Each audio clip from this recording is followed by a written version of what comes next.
برکت اور بڑی پروقار رات ہے۔ لیلۃ القدر خیر من الف شہر،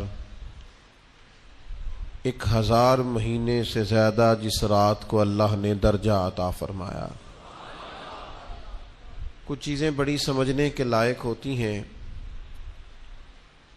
انسان کو اگر یہ احساس ہو جائے نا وہ کہاں بیٹھا ہے، یہ احساس ہو جائے کس وقت بیٹھا ہے، اور یہ احساس ہو جائے کہ کن گھڑیوں میں بیٹھا ہے، تو ویسے ہی اس کی توجہ ادھر ادھر نہیں جاتی، اس کا مزاج روحانی ہو جاتا ہے۔ اور ہمیں سب سے زیادہ روحانیت کی ضرورت ہے، دل لگنے کی ضرورت ہے۔ ایک تو آج رات بڑی برکت والی ہے، کوشش فرمائیں کہ نیتیں اور ارادے درست رہیں اور کچھ پانے کا جذبہ طبیعت میں پیدا ہو۔ دوسری بات یہ ہے کہ ہم نا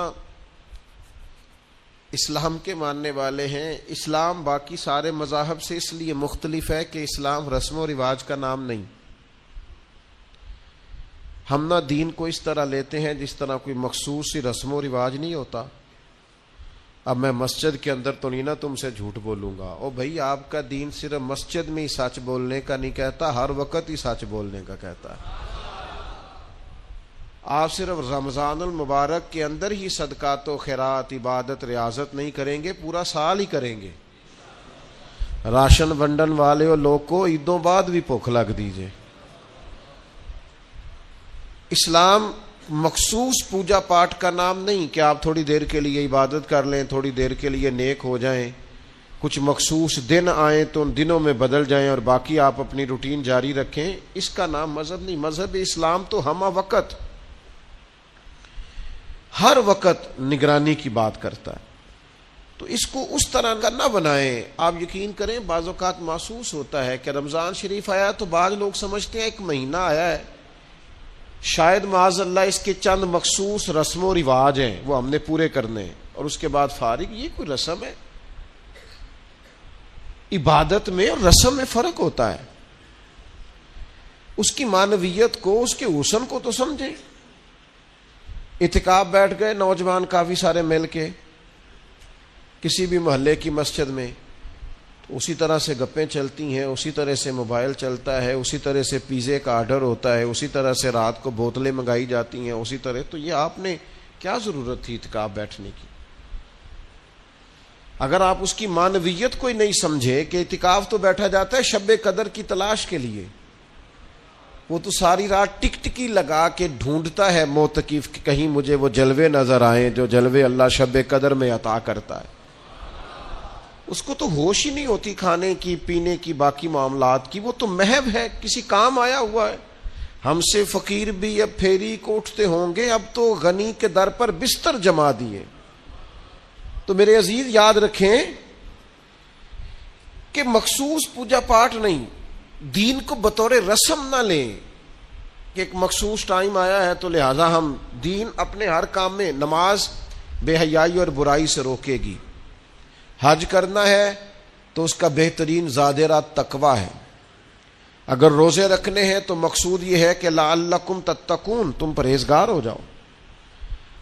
اپنے آپ کو اس کی معنویت میں لائیں، اس کی خوبصورتی میں لائیں۔ اب تو کئی دفعہ میرا دل نہیں کرتا، لوگ کہتے ہیں تقریر سنیں گے، واز سنیں گے، نعت سنیں گے، محفل سجے گی، تو میں کہتا ہوں کہ آپ پہلے یہ بتائیں کہ آپ اس کی معنویت کو سمجھتے ہیں؟ اس کا معیار کیا ہے دین کے اندر وہ آپ کو پتہ ہے؟ کیا اس کو ہم نے ایک رسم لیا ہوا ہے؟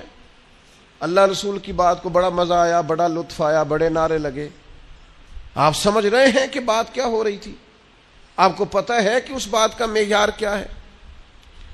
کتاب و سنت، قرآن و حدیث کے پیغام کی جو ہے وہ مسلمان کی نظر میں قدر کیا ہونی چاہیے، وہ علم ہے؟ تو رسومات سے نکلیں، حقیقت کا سفر کریں۔ اتنی دیر ہو گئی تقریریں کرتے، تقریریں سنتے، جلسوں میں جاتے، کتنے رمضان آئے، کتنی چیزیں آئیں، کہیں تو ہم بدل جاتے۔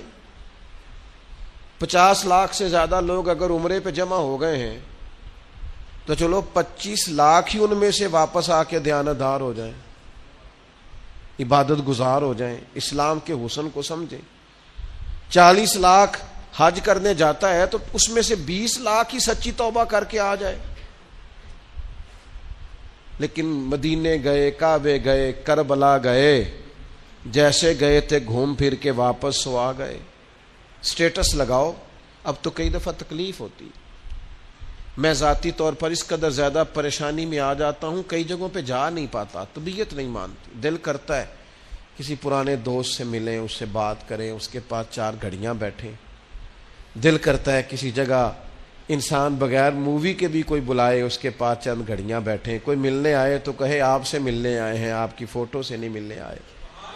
کچھ تھوڑا سا یار اصل کا سفر بھی تو کرو نا. اب تو آپ یقین کریں, والدہ کے لیے جس نے سوٹ خریدا اس نے بھی ایک دوست مجھے دکھا رہا تھا, اس نے بھی سٹیٹس پہ لگایا, تیری اماں نے جو تیرے لیے کپڑے ساری زندگی بنوائے, ابا جی نے, انہوں نے فوٹو کھینچی تھی اس کی.